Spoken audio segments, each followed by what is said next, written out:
Thank you very much for joining us once again in the studio. And of course, you know that this is a very big program here in our state and southeast of Nigeria. This is Focal Point, and I'm the anchor person for this particular show, this political discussing show. My name remains Nnaji Obed, the anchor man. And I have in the studio one of the prominent contestants in the forthcoming 2023 election in Abia State. Specifically, he's running for House of Assembly, for the Abia House of Assembly from the Umuahia North State Constituency, the Umuahia State Constituency. I have with me a media person too.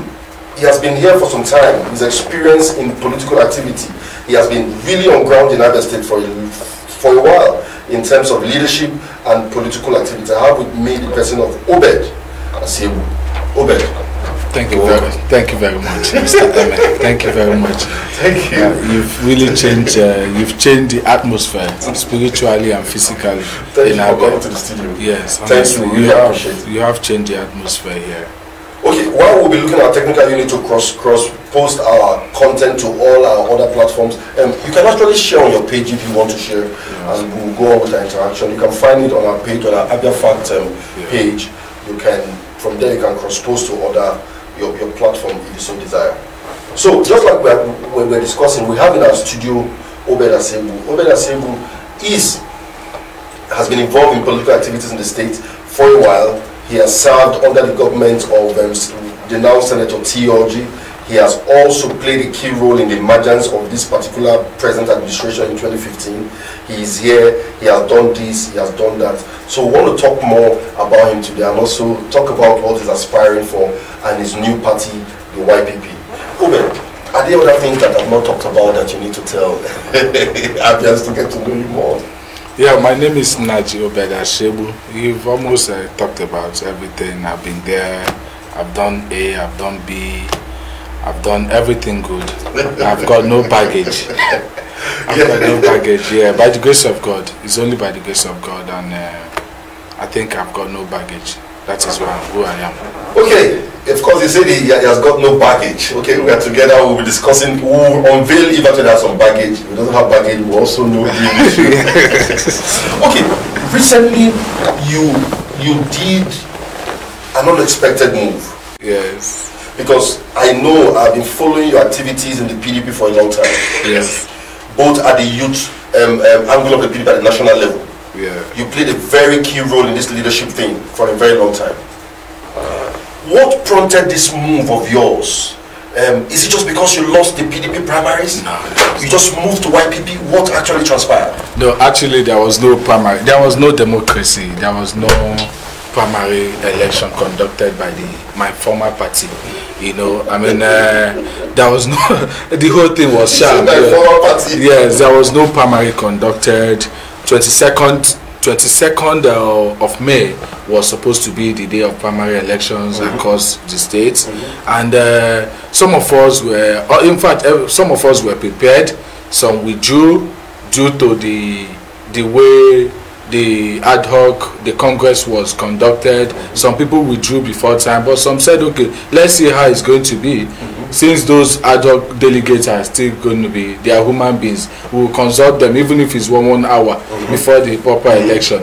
So in our own case, we, on 22nd, like I said, PDP did not send electoral officers to Williams Memorial Grammar School, the designated place for the supposed primary election.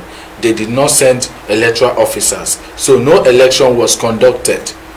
No election was conducted, and you cannot, for me, I left because you cannot participate in what did not hold. For some people who says electoral act, you cannot participate in what did not hold. Yes. Okay. Yes, because the election did not was not conducted, it was not held, so I did not participate. So that was one of the reasons, major reasons why I actually withdrew my membership from the party, withdrew from participating, because for them not to have conduct that election on that day, I knew something else could happen. I said, I'm a Democrat. I come from a Republican, so to speak, a democratic society like the Honho clan. So I can't get involved in anything that is undemocratic. I wouldn't want my name to be written for the people. I wouldn't want to be imposed on my people. For that reason, I left. And I'm so happy that I left, because you cannot, if you say you're practicing democracy or you're involved in democratic process of government, it should be democratic. Anything other than that is okay. But there are some of your party members who are actually saying that this is how it has always been. This is how we always been doing it. What is different now? Is it because you didn't favor it, you decided to move? Is this how it has always been? It is not. Don't mind them. It is not. They are not. It is not. In 2015, I was really involved in the making of Dr. Asiegbu. Yes, I was 100% involved. I played it with played the script, and we made it democratic. Oga participated and scored almost very high. Yes. Oga participated. A lot of people participated. Look at the primary election in 2015. The primary election that ushered in Dr. Asiegbu. Look at the array of men that participated in that primary election. So if this time around, was it the same thing? It wasn't the same. So it's not the same. At least your brother got to summarize. It wasn't the same. It wasn't the same. The democratic process it should be, put in place in a democracy. Even if you have somebody you want to project, you allow the process to be a bit transparent. Let it play out. In 2015, like I said, we had more people that participated in the primary election. Okay, then another question that is very important that people want to ask or people want to know is that why YPP? Why did you now finally why did you finally move to YPP out of so many other parties which I gather were sorting for you to come into I'm trying to sign you up? Yes, good thing. I like that, because honestly, when people talk about politics in this, especially in my state, in Abia state, 90% of them there are not politicians. They don't even know. People commit crime, they call it politics. They commit fraud, they call it politics. How can you commit fraud? Somebody who says he's a pastor and you're sitting as a chairman of the party, you commit fraud and you say it's politics. It's not politics. Are you indicting your former chairman? I'm not. I'm just saying somebody who commits fraud. In that they call fraud, fraudulent activities as politics. They should know the difference between fraudulent activities and politics. Politics is not a dirty game. It's a game of the mind, intellectual. You have to be highly sound. You lobby people. You negotiate. Put it on the table. You put it on the table. Use your mouth. Talk. Convince people. Be rational about issues. Not when you hide something, you see white, you call it black, and you say it's politics. You see a little boy, you tell a little boy this is white, instead of you to tell the boy this is black. You're lying to somebody and you say it's politics. Politics is not deceit. It is not deceit. So I've gone to YPP because I love challenge. I love challenges in my life. I love challenges in my life. This is Young Progressive Party. It's a party for the young and the progressive minded people in Abia State and in Nigeria.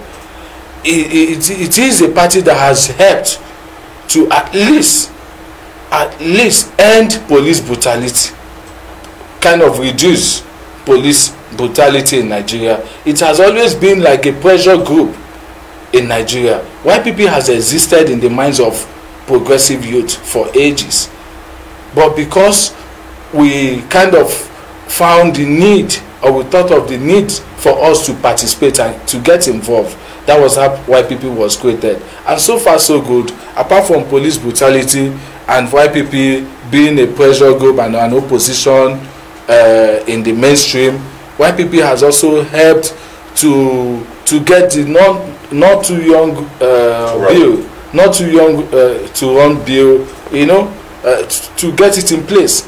And that is why you see the area of young people getting involved in politics, because politics is of the young. Politics is not, it's something you do when you're young, when your brain is sharp. It's not what you do when you're... Are you indicting some people that they they say they are old and they shouldn't be. Are you indicting some people? No, we're not in that. We're not saying that we don't need old people. You need them as counsel. We need them to tell you the truth when you're heard. It's not. I mean, in a situation where you don't go to the old people to get wisdom. You go to the old people to learn how to be bad, to learn how to deceive people. Because yes, they tell you it's politics. It's politics. What is politics? Is politics fraud? Politics is not fraud. Politics is not. So the YPP is now a platform that those of us who are young and progressive, who want to tell Abians the truth, who want to tell Nigerians the truth, who want to play politics in a decent manner, belong. We want to use YPP as a vehicle to drive good governance, drive posterity, end poverty, and police brutalization, and everything that is of bad governance in Abia State and in Nigeria. You're using YPP to end it? Yes. Okay, in the studio with me is Obed Asiegbu. He is, of course, a House of Assembly candidate for YPP, Young Progressive Party in Abia State, for Umuahia North State Constituency, and we're discussing about his aspiration, the party, and other issues which are coming up now. Okay, let's talk about another thing. Of course, it's not a public knowledge that you are running for the House of Assembly seat for Umuahia North State Constituency. What are those capacities that makes you believe you're going to do well in that house? Yes, I mean, thank you very much. Like you said earlier, I have understudied the system. I've been with my people. I know their interest, and I understand what it takes to project and protect their interests in Abia State. That is why I've made myself, over time, over years, prepared myself. I have done things that propels me to tell them, okay, vote for me, let me go and represent you. I have represented them in so many areas in the past. I've assisted them when they are in trouble. I've spoken for them, I've spoken for my people. I have represented them in other civic areas other than legislative. Okay, we're still on the discussion. We're still discussing with Obed. Okay, let's look at another very important question which people want to know. People want to hear giveaways. What, of course, there is a House of Assembly member at the moment who is not returning back to the House from your state constituency, who is the person of Kelechi or Onuzurike. Now we have you. Kelechi has done his bit. Are there some of those tangible things in terms of laws, in terms of the people, that you think that immediately you emerge, you're going to start tackling those issues that will touch the life of people? Yes, that's a good question. Like one of the major issues we have in our place is water. I have my plans. Remember you're a legislator? Yes, I'm a legislator. Oh yeah, I'm a legislator. I'm already calling you. Yes, I am a legislator. We have oversight functions when I say legislator. You have oversight functions, and you have a constituency office that will be active. That constituency office is not just an office that you use to give people maybe stipends. You use it to build capacity for your people, network. There are other funding agencies that you can use your constituency office to attract.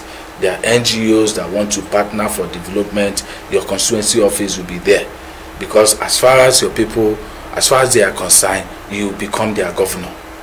They don't know, they don't understand what it means, or I mean, you represent what it means to be a governor for them. So I will have a constituency office that will network them to providing water, the things that they need, especially water. There's another issue that we have. The Ohun Park is something that I really Park. Yes, Ohun Park, like a bus station. You know, my people, because of our location, we have people that are coming from over like 7 or 10 kilometers away from the urban center, and they get stranded. Health and safety of my people is of utmost concern to me. So one of the things I will do, even as the legislature, is to make sure that, ensure that I get an Ohun Park for them, secure a place where vehicles will be loading, transiting people from the town, from the villages, from the interiors to the town, because that will help to solve the problem, at least reduce crime, even accidents, because the tricycle is not, to me, the conducive means of transportation, especially for the elderly and the sick. So we need a conducive place for bus services, and also education. Our people are known to be educated. They are known to have embraced education at the early stage, and what we want to do is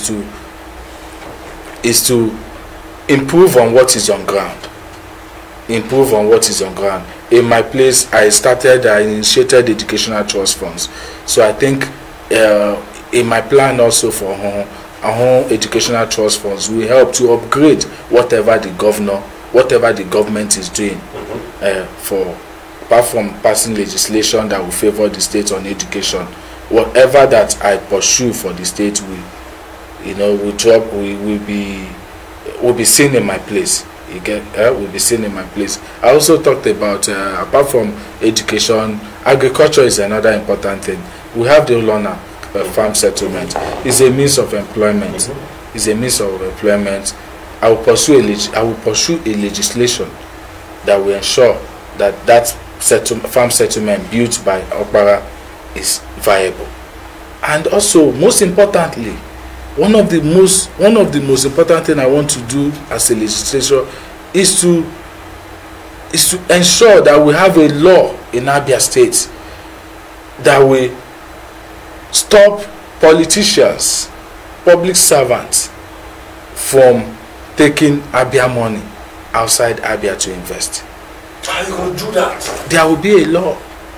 Every public servant, every house member should have a business. But that should be at somebody's volition. You're not going to make it a right for the state. Because of certain things happen. Doctrine of necessity, it will be invoked. As it stands now, we need every law that will ensure that Abia State is industrialized. There is poverty in Abia State because of lack of industry, lack of job. We need to create jobs. Don't you think that what the state should be doing, or when a new administration comes, is to encourage people to invest? Because if you want to force people to invest and you don't provide the enabling environment to make that work, it's also a problem. Yeah, I mean, that is another thing. Before you come up with a law, you ensure that the government of the day, the executive, yes, you force them, you use the law to make sure that the environment is conducive. Once the environment is made conducive, it will now be a law, an enforceable law that will make sure that 24 of us have, no matter the kind of business, you must own a business. You must own a business. Your scorecard will be determined by the businesses you own, the number of people you employ. We need to pull people out of the street. Poverty is too much. Our youths have no jobs. Look at the amount of people you've employed there. You're not a lawmaker. You're not getting anything from the government. You're not being paid constituency allowance. 5 million can set up a business. 2 million can set up a business. For me, it must be a law that those of us that work for the government or legislate must have a business, one business or the other. Okay, we're still in the studio with Obed Asiegbu. He has talked about most of his plans for his people, what he intends to do, what he intends to implement if he emerges as the House of Assembly member representing his state constituency, that is Umuahia North State Constituency in the Abia State House of Assembly. And we are moving into a very important discussion now, another issue which is also very important. Your party has now has a gubernatorial candidate in the person of Engineer Nwafu. He's the gubernatorial candidate of your party. What is your take about that gentleman? Oh wow, is somebody on a rescue mission. Engineer Nwafu, I've known him. I can tell you the fact that he's coming with a solution. He's coming to provide solution to our problems in Abia State. He's somebody with class and quality. He's a stakeholder in the state. You know, I just thought about having investments. Yes, and Nnaji has investment in this state. He invested his money, the proceeds from his businesses outside Abia. He invested them here. So he has a stake. Somebody who has a stake in Abia will not allow Abia State to decay. Apart from the fact that he's a young person who knows, who has felt the effect, the impact, the negative impact of saying that you're an Abian outside Abia State. So he knows what it means. He knows what it takes to come from Abia, where people will talk down on you outside Abia State. You know, among the business class, he knows, he has felt the impact. That is why he did not wait for anybody to tell him, to compare him. He did not wait for any law to compare him to establish his businesses here. He has a very massive factory in Abia. He has a construction company in Abia instead of Port Harcourt and Owerri that most of the people here will establish their businesses. But his own domicile here. He domiciled his business here, and he's well educated. Yeah, he's well educated, and he's somebody who like to have the best people around him. He listens to advice. He's a team player. He's a team player. Nnaji is a team player. You sit with him, you discuss solutions. He's just all about results. He's result-oriented young person. It's very result-oriented. So you are saying that with him, Abians can have hope that the things can get better. It's not even hope. Hope is something you're looking forward to. With him, Abians will see solution. With him, Abians will see solution. Yes. In the voice of Obed Asiegbu, we say with Nnaji for that, Abians will see solution. We are here. We are watching and we are seeing how it goes. And you, another very young man again who seems is going to emerge as your deputy governorship candidate, the person of Umuahia, so another very vibrant young man from Abia North. What's also your take on him? Do you think he has what it takes to add value to that ticket? Wow. I mean, that's YPP has given Abia what YPP is like an answered prayer. YPP is it's an answered prayer. An answered prayer? Yes. From the Abia? From the Abia. Abians have put their knees on the ground for, you know, praying for something good to happen to them. This is an opportunity. You have Nnaji, you have Desmond Chimanya, so both of them are Abia born and brought up. Chima is almost an Aba boy. He was born and brought up in Aba. He started small. He has expanded his business. He has a very big conglomerate that is doing well in oil and gas, real estate, finance. So he built for himself. He has that entrepreneurial experience, and that is what Abia needs. Because you know, Abia is a commercial state. We need young people that can help us to drive our industries, expound the scope, the frontiers of industrialization in Abia State. We need them, and these two guys are magic one. Yes, we're still in the studio with Obed Asiegbu. You can see them. We'll discuss a whole lot of things today, and we are rounding up point of our discussion. So let's go back to our own people. The election is around the corner. What do you want to tell them why they should queue behind you? As usual, I made myself I made myself open to my people. I started early enough to serve, to commit myself to service. I want them to look at integrity, look at credibility, who can actually deliver for them their interests, who can pursue and protect their interests. Our own interest is not larger than other people's interests. It's just that we have some peculiar interests. A place that has water problem, a place that has transportation problem, a place that has issues of agriculture, considering the fact that we have one of the biggest agricultural settlements and they are not functioning, and a place that wants somebody who is vibrant enough to project and protect the interests of our home. So I'm begging them and urging them to, nowadays is as they vote they count, because voting counts now with the introduction of beavers. So it's no longer business as usual. Let them looking for another opportunity where those of us that are coming out to represent them will be asked to debate, to tell our home people what we know, what we can offer them, and also scrutinize us. Yes, I want our home people to call us for a debate, and I think through the debate they will know who and who. For those of us that are not well known to a lot of other people, a lot of people in our home, they will get to know us. For me, I'm well known in our home. My people know me. I've spent my time serving our home. There is no place in our home that I have not gone to. There is no place that I have not served. There is no place that I have not committed myself to service.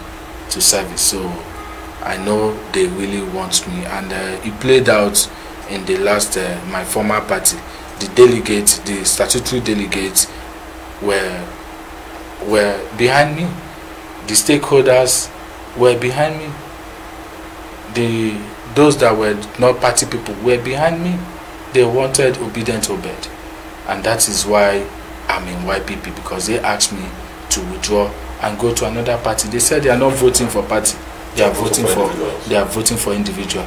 It is, look at what is happening now. A lot of our home people have gotten their PVCs. In the olden days, or in a couple of years ago, usually you take transport to them to take them to INEC. Now they don't. They go to the INEC. They go for their PVC. They go for their PVC themselves. Okay, we want to thank you so much for joining us on this show today. Obed has said that he is ready for a debate. He's calling on your home people to organize a debate where all the House of Assembly candidates can come forward before the people and tell them what are their plans, what do they intend to achieve. Is it just grandstanding? What exactly do they have on their shelves to give or to make happen when they get to the House of Assembly? That's what Obed said.